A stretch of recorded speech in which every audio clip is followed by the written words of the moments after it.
Hello, bem-vindos, and welcome everyone. My name is Ana Maria Faria, and I am the current president of the Federation of Portuguese Canadian Business and Professionals. On behalf of the board, I would like to say that we are delighted that you are able to join us this evening for our first webinar of the 2022 Speaker Series.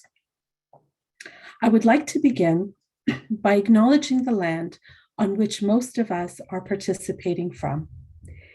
It is the traditional territory of the Wendat, the Anishinaabe, the Haudenosaunee, Métis, and the Mississaugas of the Credit First Nation, and that of our moderator in Victoria, British Columbia, to be the traditional territories of the Le Kwangan speaking people. Recognizing where we stand is not to historicize the experience of Indigenous people or to offer platitudes, but it is one of many intentional acts to acknowledge injustice and to commit ourselves individually and collectively as a community to the path of truth and reconciliation. I want to welcome you all. Tonight, we are pleased to present the first of our 2022 speaker series, New Year, New You. As we all turn towards our resolutions, consider life-changing decisions, and the struggles we are still facing, today's panelists will inspire you with their stories of courage in the face of challenges, resilience, and willingness to change. We're excited to share this time with you and hope that you will enjoy the panel discussion. Amongst our attendees this evening, we have registrants from all across Canada, including Victoria, Winnipeg, Mississauga, Richmond Hill, Acton, Nobleton, Montreal, and of course, Toronto. Thank you all for joining us. Obrigada a todos por se juntarem a nós. The Federation of Portuguese Canadian Business and Professionals is a not-for-profit organization comprised of a volunteer board of directors. For over 40 years, the Federation has hosted networking events which foster business and professional development.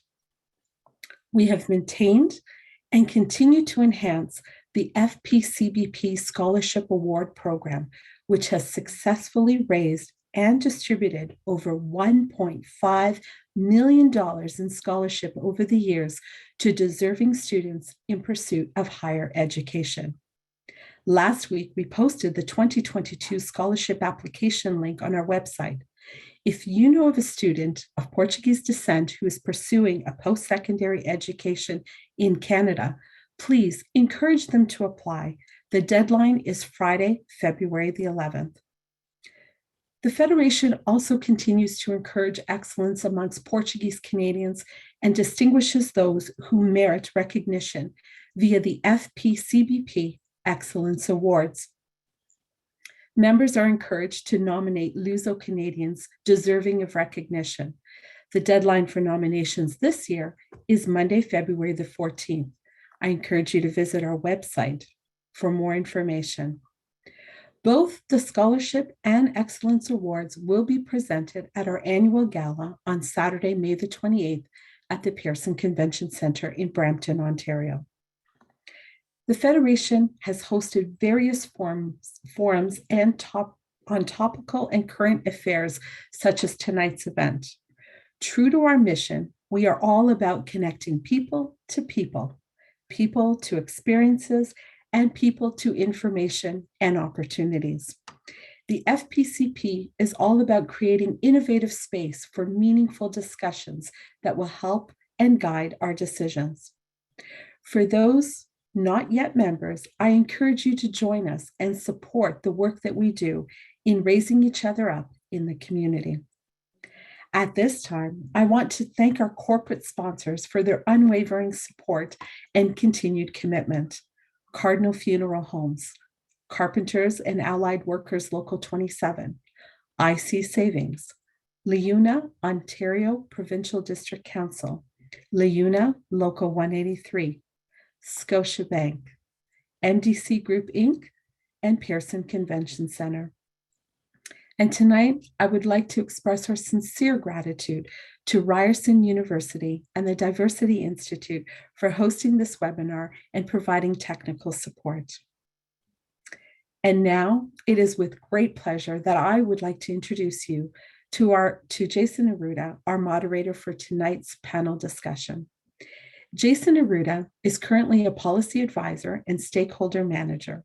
He has over 15 years of experience working in diverse areas, including intergovernmental relations, economic development, and social policy.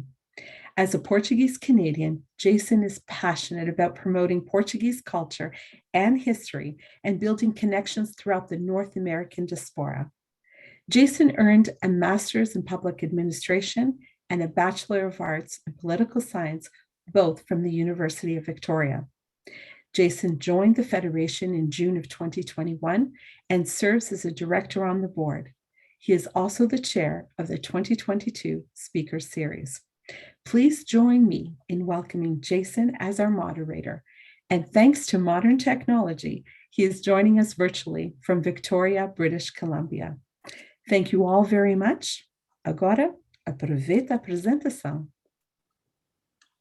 Thank you, Ana Maria. And on behalf of my fellow board members, good evening to all of you that are joining us. As Ana Maria noted, I'm pleased to be coming to you from the traditional territories of the Lekwungen-speaking people, also known as the Coast Salish, the Esquimalt, and Songhees First Nations. Tonight, we have two great panelists to discuss their experiences with change. And as we all start this new year full of hope and personal goals, I think they will motivate, inspire, and teach us something about achieving our aims, making our resolutions come to fruition, or taking action on those changes that have been on our mind for quite some time. Our first panelist this evening is Edward de Nobrega, who was born and raised in Toronto to parents from Madeira. In 2015, Edward became an officer with the Toronto Police Force. After having back pain for quite some time, and what was thought to first be a bulging disc, he was diagnosed with spinal stenosis, essentially a tumor on his spine. While I will let Edward tell us more about his stories, I would like to note that Edward has taken these challenges on and become a public speaker and a role model for people living with disabilities. Good evening, Edward. Can you tell us a little bit more about your story? Good evening. Hi, I'm Edward de Nobrega. I used to be a professional fighter. I worked in construction and home renovation at one point. Currently, I work with Toronto Police Service. About 5 years ago, I had some pain in my back. It ended up being a cancerous tumor, which led to an operation that gave me a spinal cord injury. I was told at first that I would never be able to walk again or have any mobility from mid-chest down. But after 2 years of being in a wheelchair and many hours of physio, I began to walk very badly at first, but I continue to make improvements every day and work towards getting a full recovery. Thanks, Edward. Amazing stuff.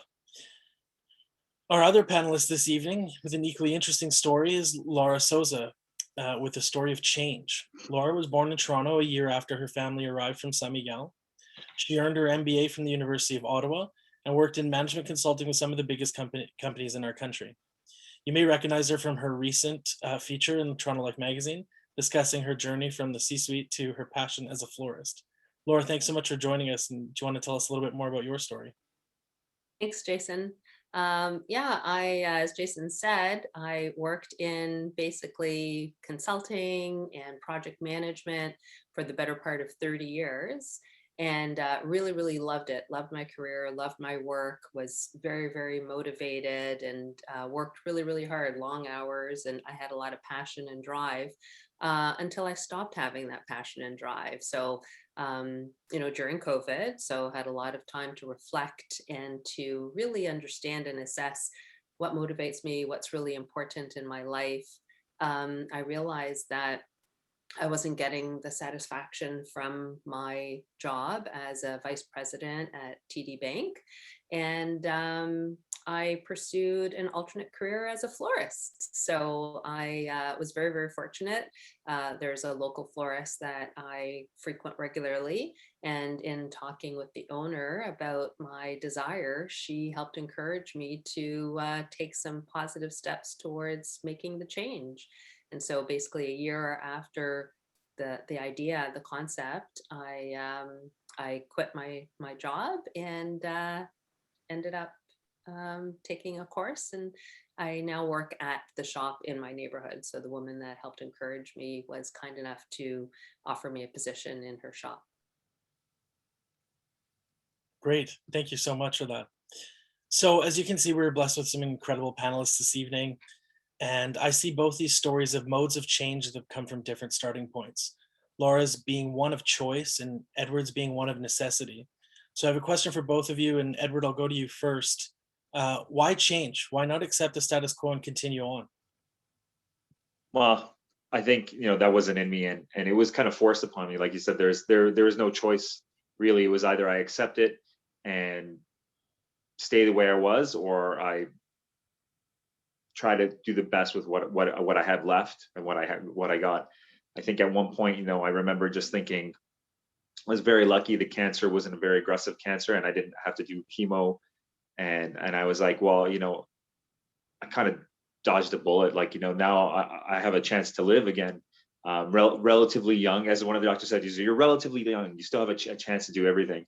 So I was just forced to kind of make the best of it. Great.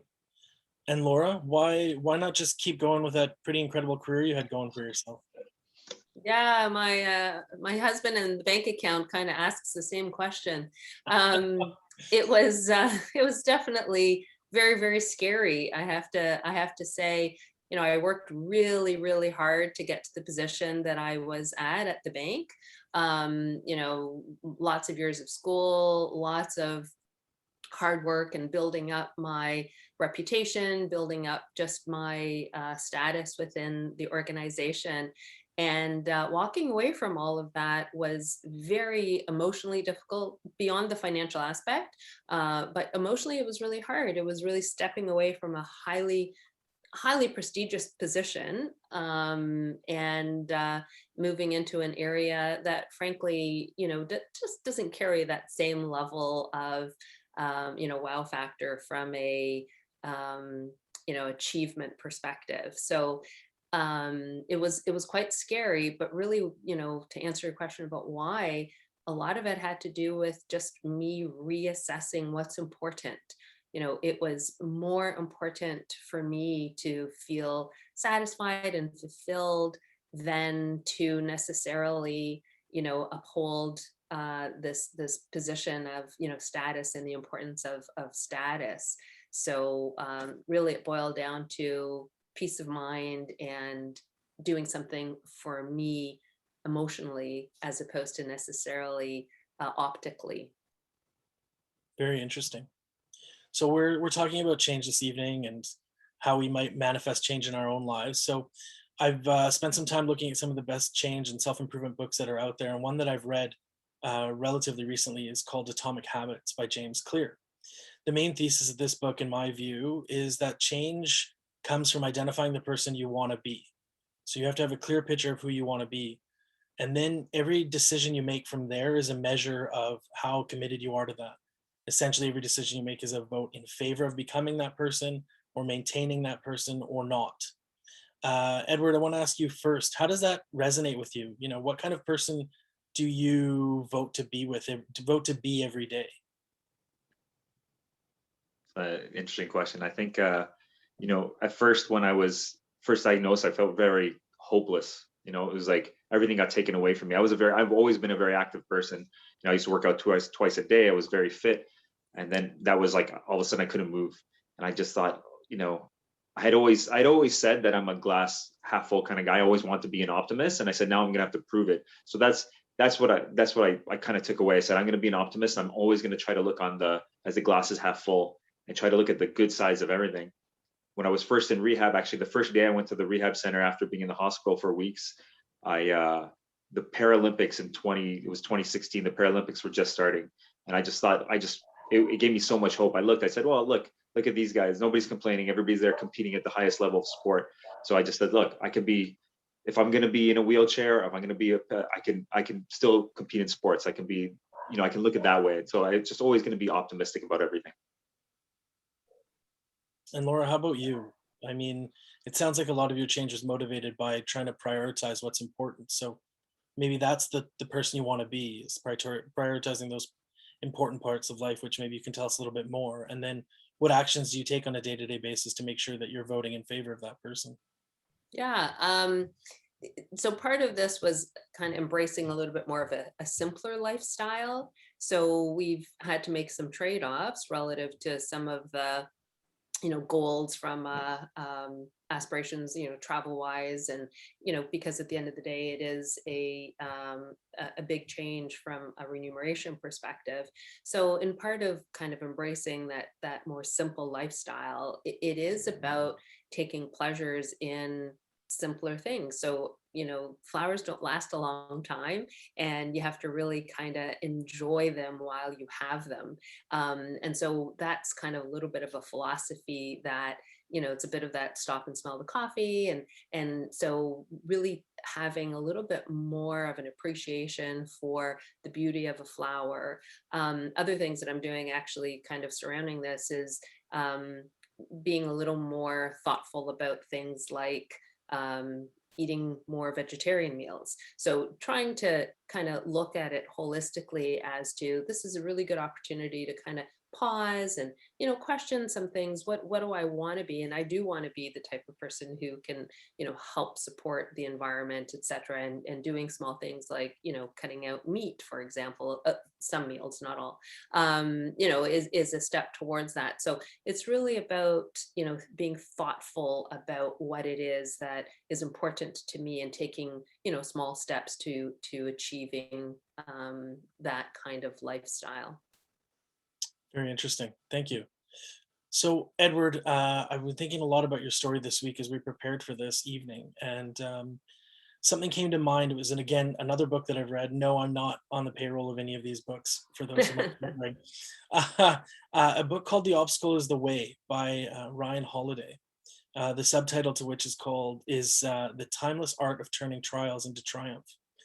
And he discusses a quote from Emperor Marcus Aurelius from about 2,000 years ago, who said that the impediment to action advances action. What stands in the way becomes the way. All to say that basically things that normally could stop us are actually part of our process to getting to where ultimately we want to be. And you've already said you didn't make the choice. You just decided that you were going to move forward and get past this. How much do you view your challenge as actually part of what compels you on?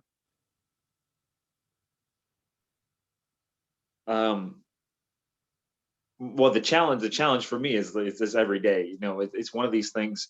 When you have a spinal cord injury, there's a ton of nerve pain. I'm always stiff. There's so much. So it's ever present. There's a constant reminder. So that's a huge challenge. It's just constantly there. There's nothing that I do that I can't think about it. I used to be a very happy-go-lucky person. I used to just grab my bag, leave the house, walk wherever I wanted.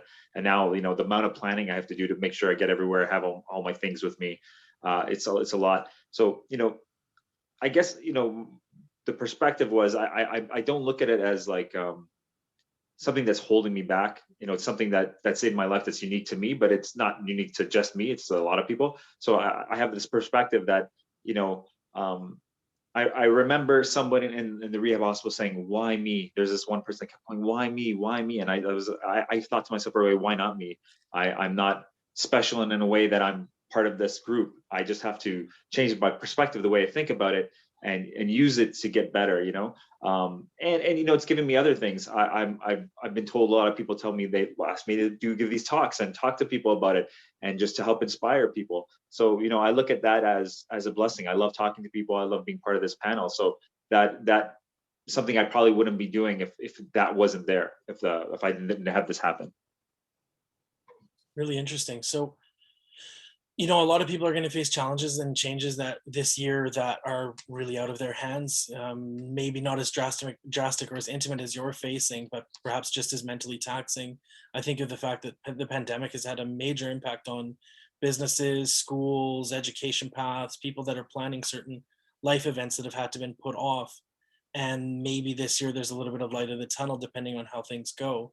How would you advise people, Edward, to get past what seems insurmountable? What drove you? Where do they find that same kind of motivation to be able to get past the things that they don't think they can? So very early on in my rehab process, someone told me that truly resilient people focus on what they can change, or what they can control. I say what they can control, what you can't, because there's certain things I can't control. I can't control certain things, and I find that as a very, it was very, very important to me. I think about it all the time. Anytime there's a big problem, even like we can say COVID, when COVID started happening and, my physio closed down, I couldn't do this. I said, okay, what can I control? I can't go to physio. I don't have a physio. So I can get him on a phone call and he can tell me what exercise to do myself. I can't control this. All I can control is what I can get my vaccine. I can wear my mask. I can take care of myself. So that was one thing that always stuck with me, and it really resonates. And I think it should resonate for everybody. Truly resilient people focus on what they can control. I can't control the world around me. I can only control what I do now. When I started rehab, the only thing I can control is trying the hardest I can every day to just do that little bit, make that one muscle twitch, just keep moving, keep moving. So just focus on what you can control. Everything you can't control is what's out of your hands is out of your hands. You just focus on what you can do. Amazing. Yeah, absolutely. So Laura, again, your changes we're saying are different in that it was born out of choice. And many of us are faced with a similar kind of idea that, we could do other things, we're interested in other things. Our current career paths may not be that motivating or intriguing. And I think most people that have graduated with an MBA would look at your resume with quite a bit of envy and wonder, how could you make this change, even though it makes a lot of sense? What kind of practical advice can you offer to people about making changes like that? Sure. I would start really with, just be very open to opportunities. So the way my story unfolded, I was literally in the shop, and it's a beautiful shop. And I looked around and I'm like, oh, I love it here. It's so beautiful. I wish I could work here. And the owner looked at me and said, well, why can't you? And I'm like, well, I have a job. I'm a VP at a bank. No, I can't work here. And then literally for the next year, I kept thinking about, well, can I work there? And what at first was like, literally, I just laughed it off. And because I was saying it jokingly as well, to be really honest, it was just a very like, oh, it's so nice here. It smells nice. It's beautiful. And it was just joking.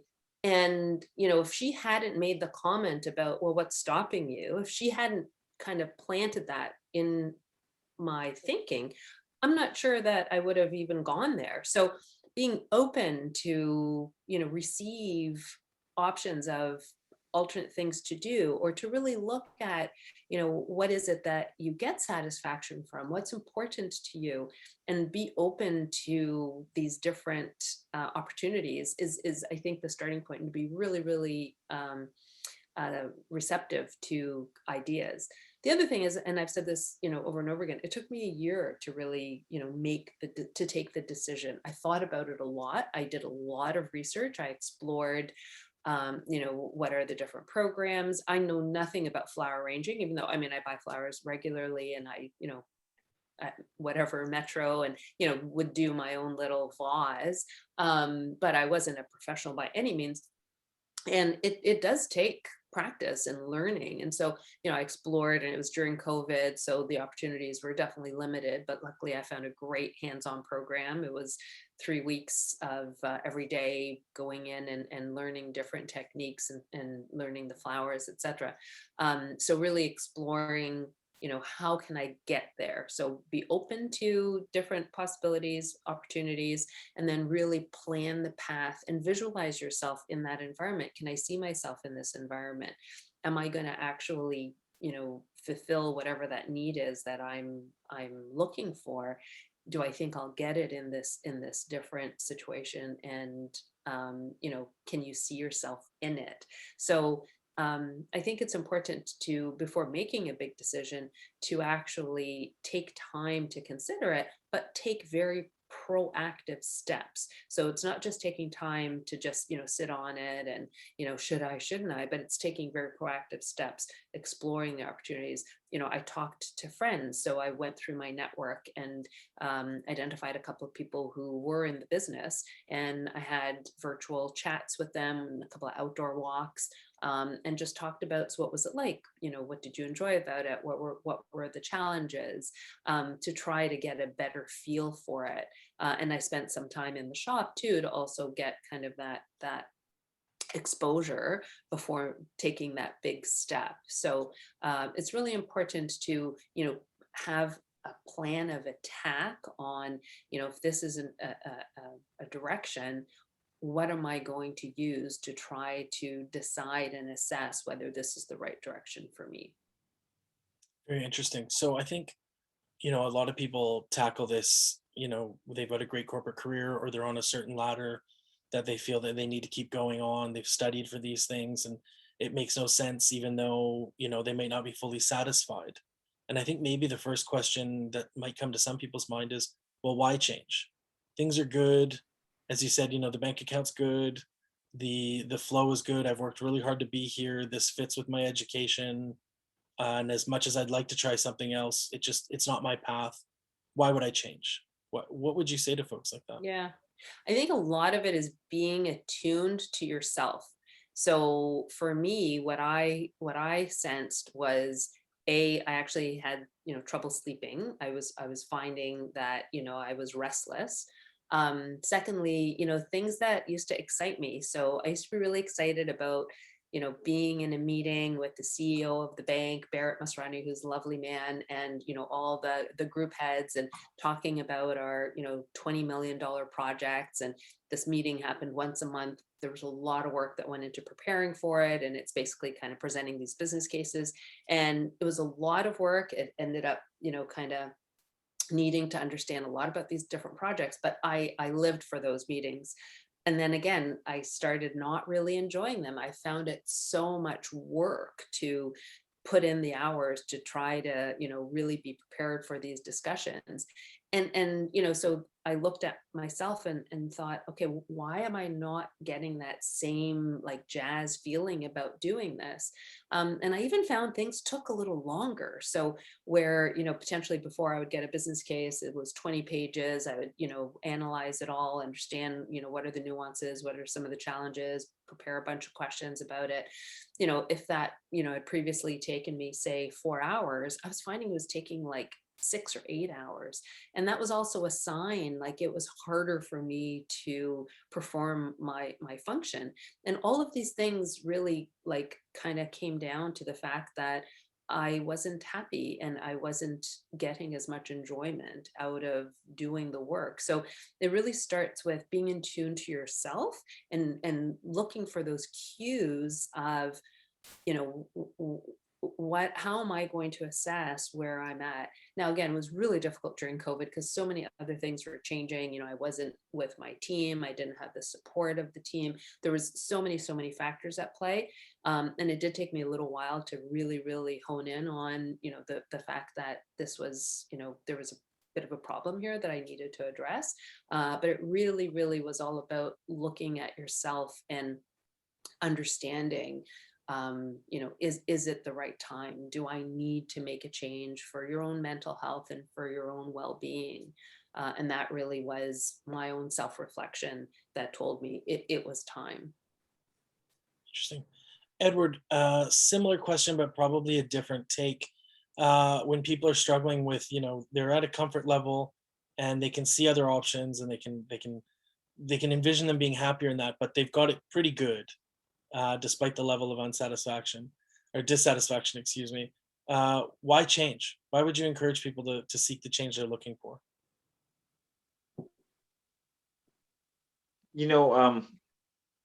Years ago when I was a professional fighter, we used to always talk, me and we used to always like, why are we doing this? Like sometimes, it was scary. It's you'd be like physically putting yourself in harm's way. And I'd always think, why are we doing this? And I was like, oh, I'm in the pursuit of excellence.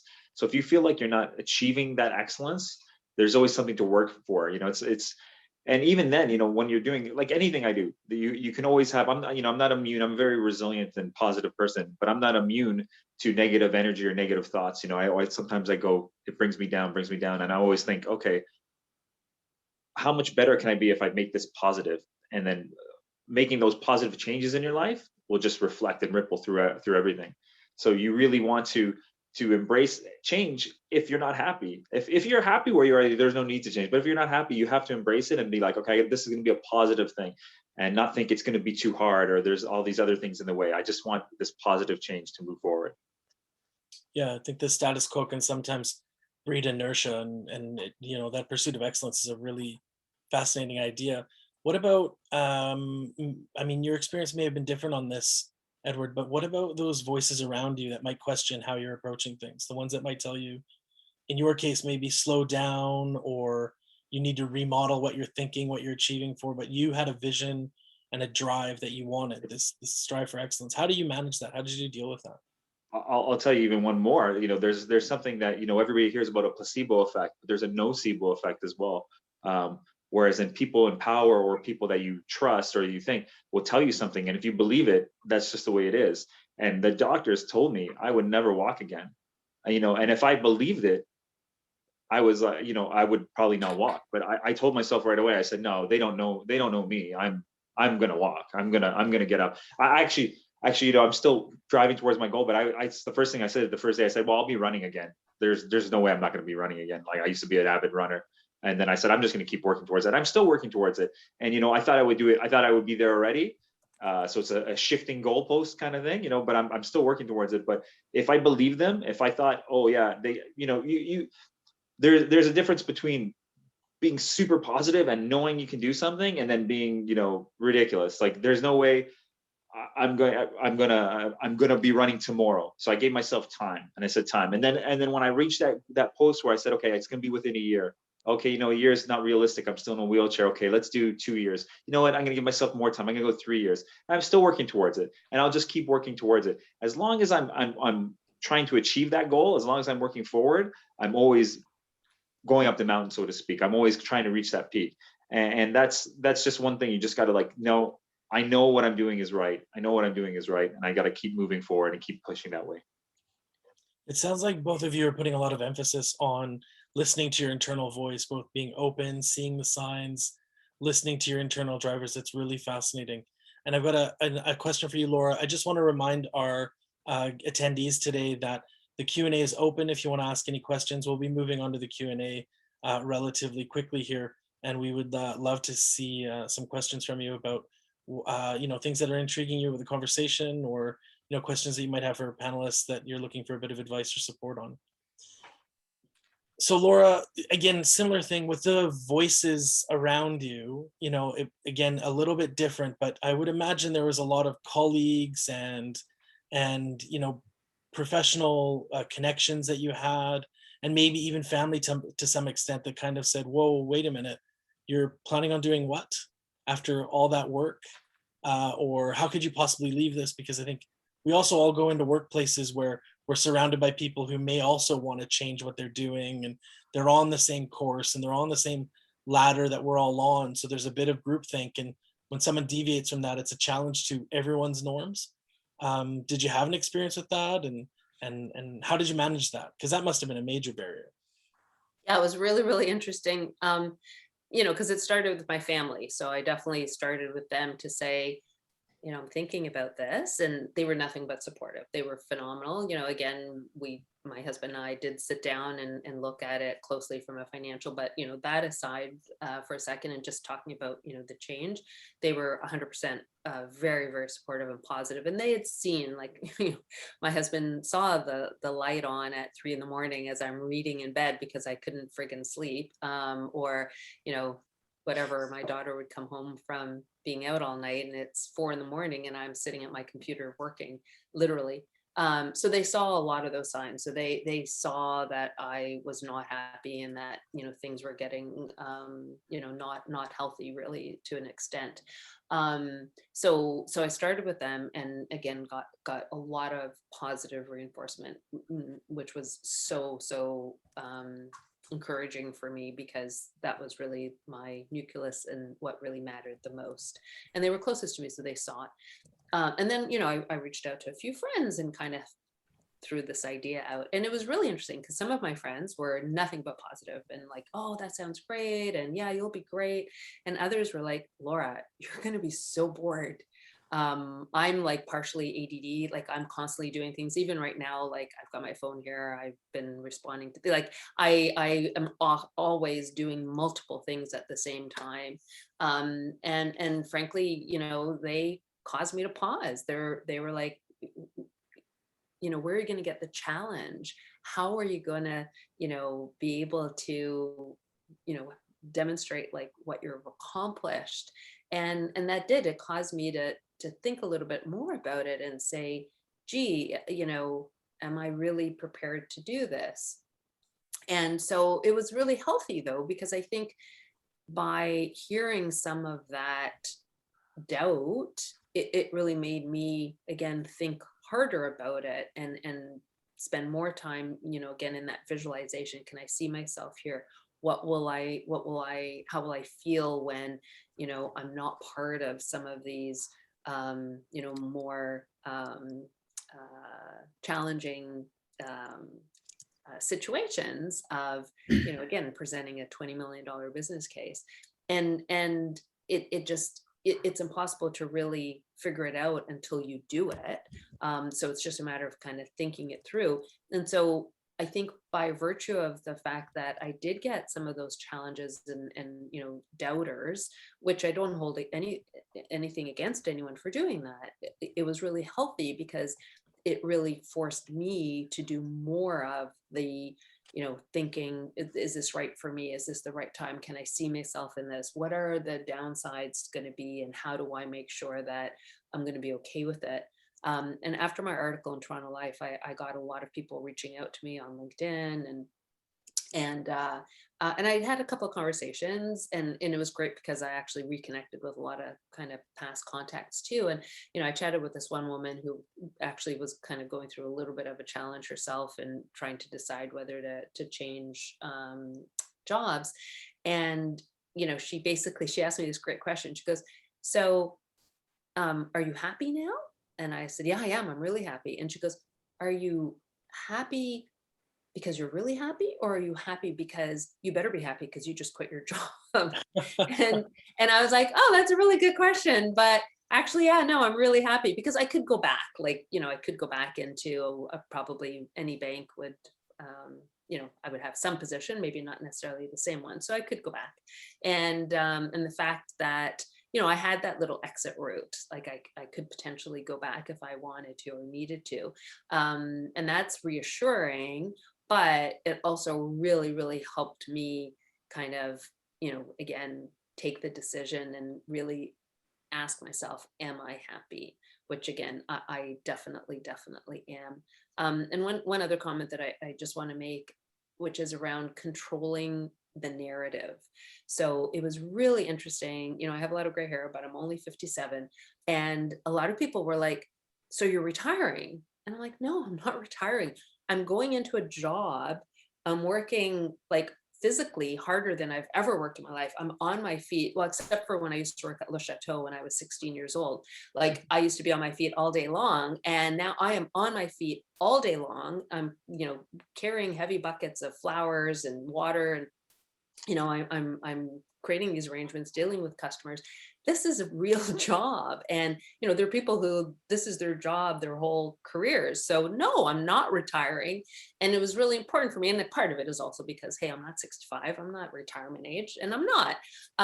But, so it was important for me to kind of be like, don't call me a retiree, but taking control of the narrative, I think is really important as well, in the sense of being able to really position the change in a way that it's a conscious decision. Again, my change different from Edward's, but it's a conscious decision, and this is why, and how to position it as, for me, this is a second career. This is a different career. I've been on one trajectory, and now I'm taking a different trajectory. And so I've really been trying hard to have people understand it that way, that this is just a different path I'm taking now in a different direction, in a different career. And again, I'm working, not as many hours, thank God. But, again, from a physical perspective, it's extremely demanding. And, and I'm learning a lot. Like it's, people hand over, $100 and expect to have something beautiful. And it's, I'm getting there, I'm improving all the time. And, that is something that I'm growing and learning, and hope to, really impress my customers as time goes on. It's great. So this last question from me, just reminding everyone that there's a Q&A button at the bottom of your screens to please ask any questions you might have. So my last question to both of you, you've heard me reference a few books, and I know we all look at different philosophers and ideas. I'm just wondering, Edward first, is there anyone who you take particular inspiration from, or a book that you refer to, or anything like that? I read a really good book called, what was it called? By David Goggins. It was like a very good book that I thought was great. This guy was like, you know, he just goes hard. It just kind of reminded me of the way I like to push stuff forward. Can't Hurt Me. I read that one. Can't Hurt Me. Yes, Can't Hurt Me. I was so good. I actually had it on an e-reader, and I went out and bought a physical copy because I want to read it again. And it was just like, you know, it's the same thing, like that mentality where he just changed his mentality. He's like, I don't, you know, I learned to embrace the hard parts and really get joy out of them, kind of like delayed gratification. But if there's one other thing I can tell anybody that's listening, and I said, you know, there's no way I would have gotten my recovery back if I wasn't into as fit as I was, and into being, you know, living a kind of a healthy lifestyle. So, you know, the last thing you need is once something bad happens is to not be there. So, you know, I follow a couple simple rules that everybody can follow is, you know, move 20 to 30 minutes 3 times a week. 90% of what I eat is healthy. And it's very simple. If you can do that for 2 months, you could do it for the rest of your life. And I hope everybody does. Yeah, great. Laura, anybody that you look to for inspiration, or passages of books you've come across, anything like that that might be of I interest? want to know what the 10% of unhealthy food is that you eat, Edward. Like 90% healthy. You're leaving room for Pizza, little fried chicken, but something like that. But not a whole pizza, you know, I'm reasonable. I'll have just a little bit. Melissadas. Of course, melissadas, yes. Yeah, so if I were to cite a book, I would probably cite Who Moved My Cheese?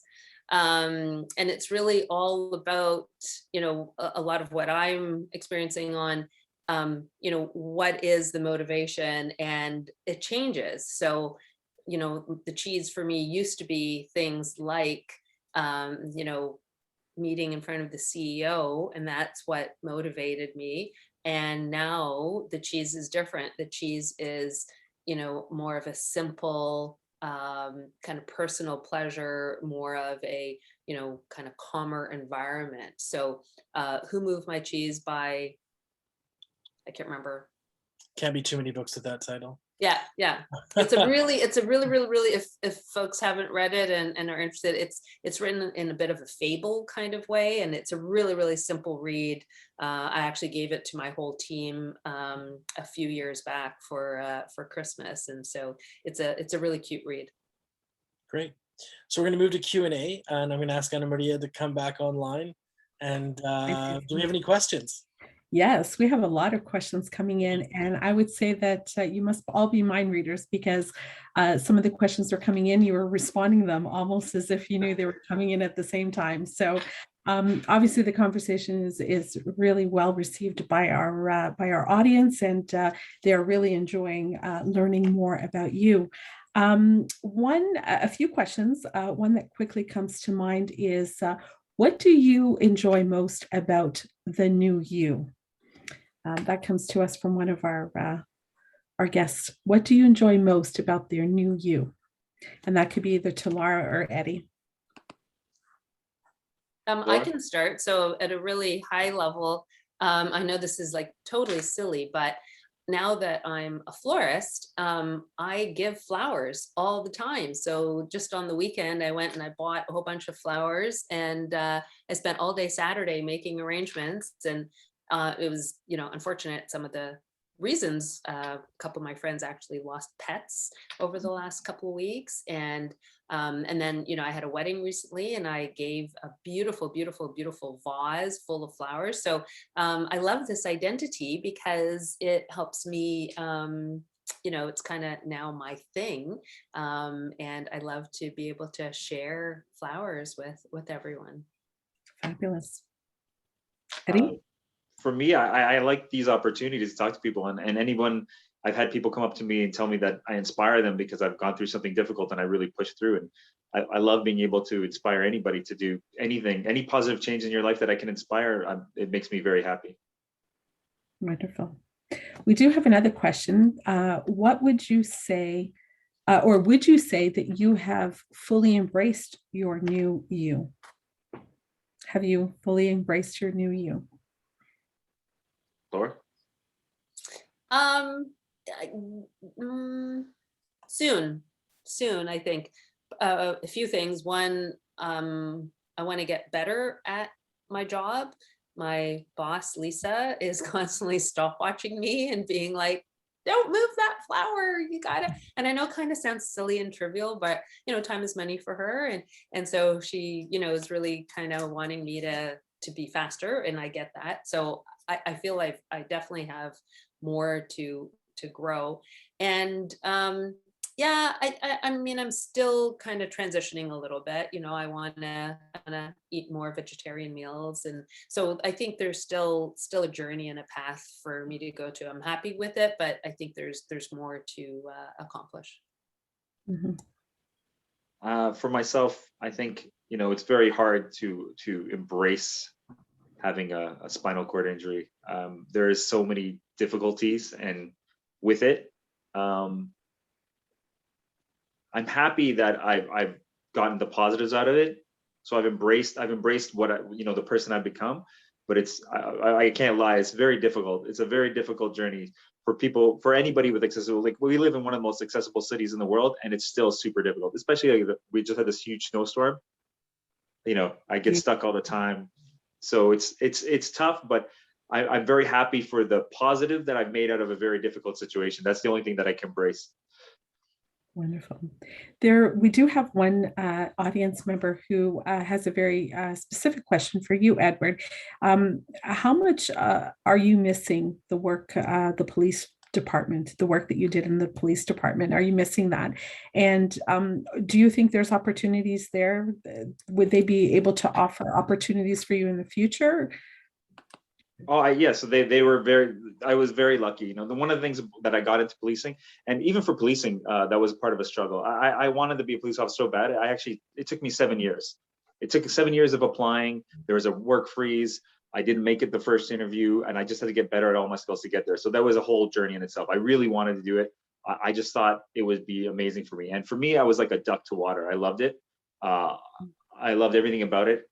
It's cliche, but I really like helping people. Sometimes by even arresting people, you're helping somebody else, or even you're helping that person from hurting themselves. So I loved everything about it. And I was very lucky that one of the things in policing, there is so many jobs within policing, and not being physically able to do a lot of them, it got taken away from me. But I was able to go out and get a adult learning teaching degree from Humber College, and I went back as to help give instruction at the Toronto Police College. So I was able to do it, and still do it in a way, not the way that I perceived when I first started my career, but I still love it. It's still a great career. Wonderful. Thank you. The next question is for Lara. Do you think that you would have considered the florist profession right after high school or college? Or was financial service management your passion? And do you think you would ever would you have changed your profession? I can honestly say that concept of florist was nowhere in my brain, anywhere. My parents, they had beautiful garden. We always had flowers. My dad would come home from work every night and go out and water the yards. And so, I was always around, a bit of horticulture, whatever, but the thought of being a florist was nowhere in my mental model. And again, I cannot reinforce enough while again I love flowers, the actual idea of going into it was planted by Lisa, the shop owner, when I just kind of flippantly oh, this is so beautiful here, I wish I could work here. And she's like, why not? Like, whoa, wow, what a concept. So yeah, it was not like this kind of, I had this burning desire, and I loved my job. I loved being, project management. I used to work at Accenture. I'm happy to friend anyone on LinkedIn. I started my career at Accenture for 10 years. I was management consultant, and then I worked at Canadian Tire in the project management office and insurance, and then TD for the last 7 years in the PMO. And I loved it. I was very, very motivated, and really enjoyed the variety of project work. Again, like, I love change. I love a lot of activity and action happening. So it was really wonderful career for a long time, and I was just ready for a change. Indeed, indeed you were. Well, it sounds like a wonderful career path for Thank you. sure. And certainly the current one that you're in provides you with such wonderful opportunities. So that's great. We do have one more question. How has your heritage contributed to your change? And this one is for both Eddie and for Lara. I can start.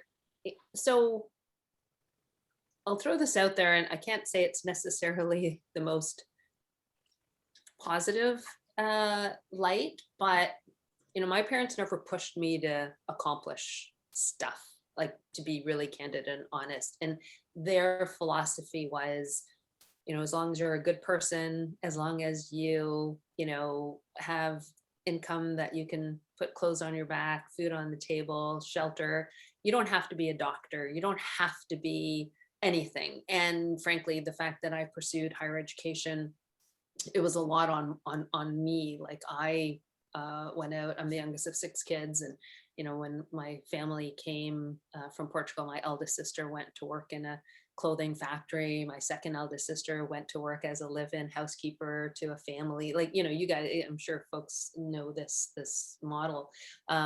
So I did have one of my sisters went to university, but I was the first in the family to actually pursue a graduate degree.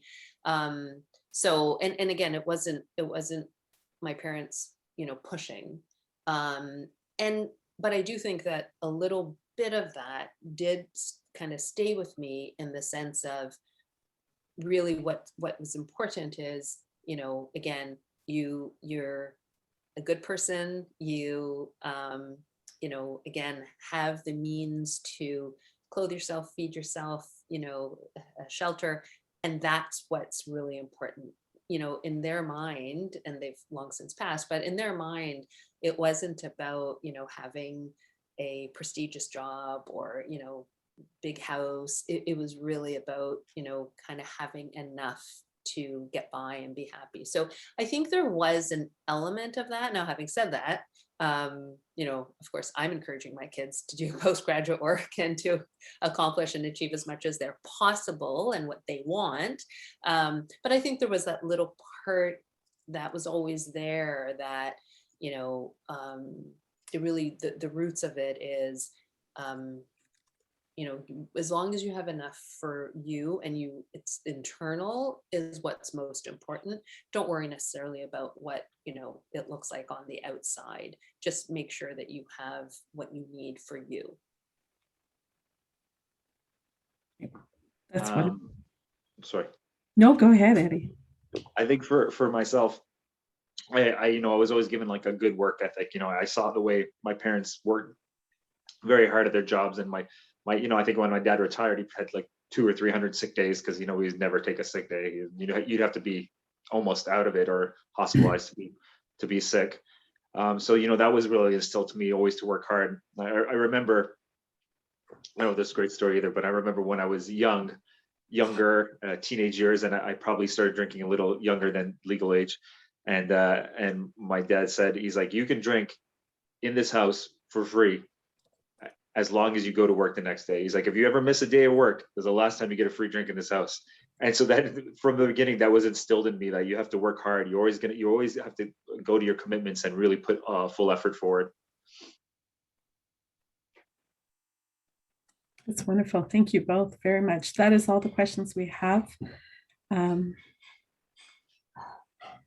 Jason? Perfect. Well, thank you, everyone. Those are fantastic questions. Thank you to our panel. Then to our attendees, I want to thank you for joining us this evening. I hope you found it as insightful and inspiring as I have. Some incredible insight, and we look forward to further discussions with both of you, and Feel free to reach out to the Federation if you have any follow-up questions that we might be able to assist with. We at the Federation appreciate you joining us this evening, and we encourage you to become a member if you haven't already done so, and also spreading the word in the community with other folks that you think might be interested in becoming a member. We will be sending a survey out shortly after this event so that we can garner some of your feedback and understand what you found valuable and what you'd like to see more of in the future, so we can continue to improve our offerings. I encourage you to follow us on our social media channels to keep up with all of our events. Start with our website and find us on Instagram and on LinkedIn as well.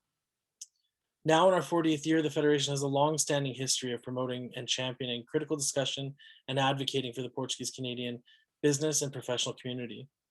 I'd like to thank our corporate sponsors, as Ana Maria mentioned at the start of the evening, and for our members for their continuing support. I'd also like to thank our partner this evening, the Diversity Institute, the Ryerson University, for their help with the technical aspects of the evening, as well as some of the planning that went into tonight. Additionally, I want to thank today's advertisers who are up on your screen right now for providing additional support this evening. If you are interested in becoming an advertiser at future events, please feel free to reach out to all of us. Thank you again for joining us this evening. You can find Laura at the Hills Florist at 943 Bloor Street West in Toronto, and on Instagram at Flores Par Laura.